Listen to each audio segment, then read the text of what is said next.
This video is a continuation from the previous video. Okay, so if you decide you're going to handhold your camera, you want to turn your lens stabilizer switch on. It's called lens stabilizer on Canon, and it's called vibration reduction on Nikon. And this helps you get sharper images when you're hand holding. And on the left is a Canon lens. It's called stabilizer. It's right below your autofocus manual focus switch.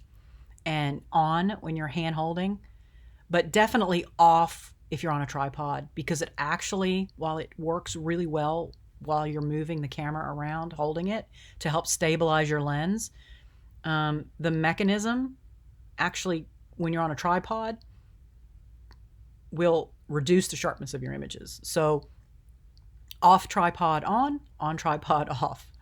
And then on a Nikon, here is what the switch looks like on all the Nikon lenses, and it's right below your auto manual focus switch. So off tripod, turn it on tripod, turn it off. And here are somebody was on a tripod, wall in the background, and had this young woman run in front of them 4 different times. So they could take 4 different shots. And this one was done at 1/500th of a second. And you see everything's captured perfectly in motion. Her hair is bouncing and it's captured perfectly.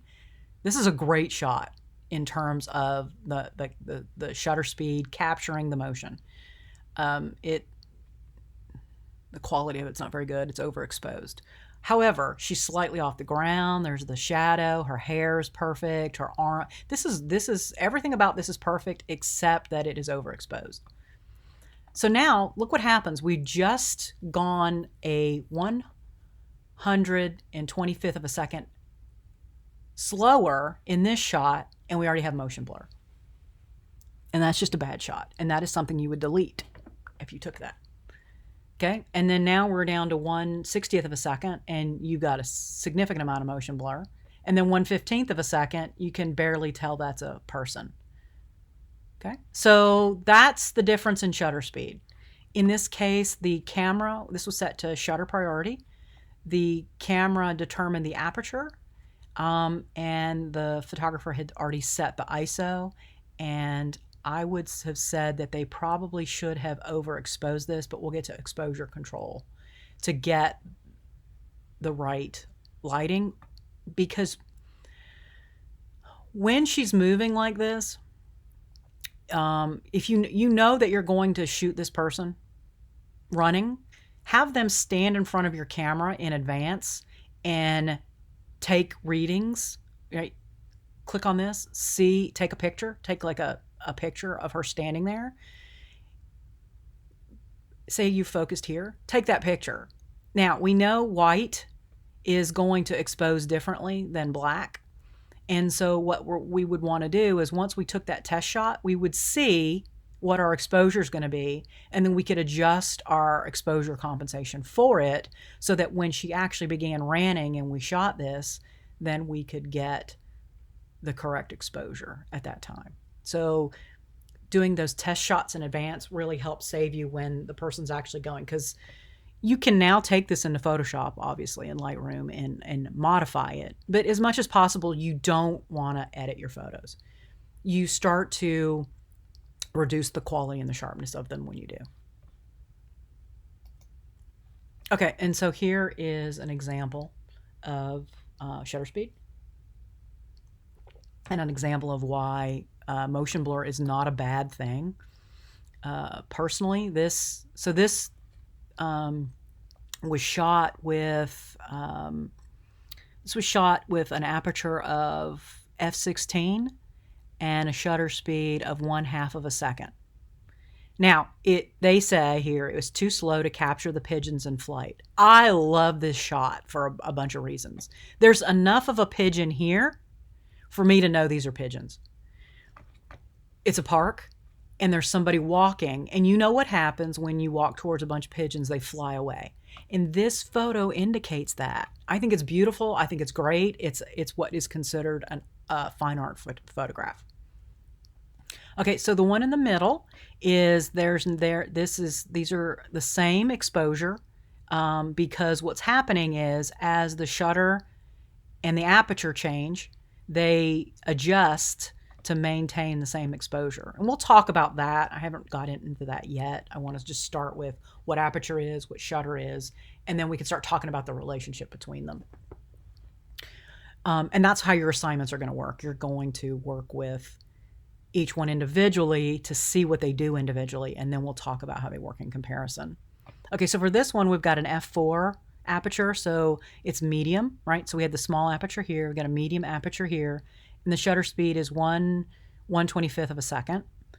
And so what's happened here, while before everything was in focus, everything was in focus because of the small opening. Here, and you can see right here what this looks like, some of this is starting to get a little bit out of focus, which fine with me. But now you have more birds that are like this bird, you can see perfectly, why the ones that are flying are blurs. Sometimes this works great, and in this case it's an okay photo because the face of the pigeon has gotten cut off here, and this artistically isn't very pretty. Sometimes it will be, and it'll be a good shot. Sometimes it won't be. Most of the times it won't be, and you will delete it. Now, over here on the right, they have used a very fast shutter speed, 1/500th of a second. The aperture ended up being f2, and so you have very little depth of field here. But all your pigeons are frozen for the most part, with some little bit of tiny little bits of motion blur here and there. They're mostly on their wings. They're mostly frozen in flight, and this actually is a very nice shot. Now, they said the wide aperture needed gives so little depth of field that the background is now out of focus. I think it makes it three-dimensional. So what they consider a criticism, I don't. I like that shot. Actually, I like this shot, and I like this shot. The one in the middle would be fine if it wasn't quite so much blur, and it was the balance of the location of the birds was better. This is not a great shot, but these two on either ends are good shots. They're really good shots. And if you took several of these, right? So what you can do is you've got on your camera a continuous mode where once you squeeze the trigger and hold it, it will fire off a rapid succession of shots. And what it will do is it will create a series of images in that exposure that will allow the birds to move around until you can end up with the best balanced composition of them all. So there are examples of how the aperture and the shutter speed create different end results, even though they're these are all the exact same exposure. f16 at 1/8 of a second is the exact same exposure as f4 at 1/125th of a second, as is f2 at 1/500th of a second. Those are all the exact same exposure, and you can see that because they all are the exact same outcome in terms of contrast and brightness. So what ends up happening as you stop up in this direction, your shutter speed gets faster, and they correlate in that way, right? So as you stop down from f2 to f16, your shutter speed ends up getting slower. Okay, and so and it's just because it's a balance between how much light is getting in versus how much light is being let in. So this amount of light, this quantity of light, is being let in for less of amount of time. Over here, this smaller amount of light is being let in for a longer amount of time, and that ends up achieving the same exact exposure with the same exact ISO. What ends up happening, though, is motion blur and depth of field. Okay, and those are why you would use different exposure settings. Most of the time, most photographers will shoot aperture or shutter priority. Not always. Sometimes you'll set it up in aperture priority. You'll get the right setting from the camera, and then you'll do the math and manually make adjustments to change the exposure to something else that you want. That's more advanced, and at this point I don't want y'all doing that. It gets too complicated while you're trying to just learn the basics. So for now, understand that there is a correlation between aperture and shutter speed, that the slower the shutter speed, the smaller the aperture, in terms of equating to larger aperture faster. As you stop up, you open the shutter for a less amount of time. Okay, so here is an image that is a byproduct of a very slow shutter speed and a very small aperture. Okay, so this person manually put their camera on in the manual mode, used a slow shutter speed, set a manual slow shutter speed, a small aperture, and a low ISO. And I know we haven't gotten to ISO yet, but the low ISO in low lighting is what allows you to create these trails. So the passing light from the vehicles ended up being recorded as motion blur. This is just light motion blur. But the cars themselves were moving so fast that they didn't record.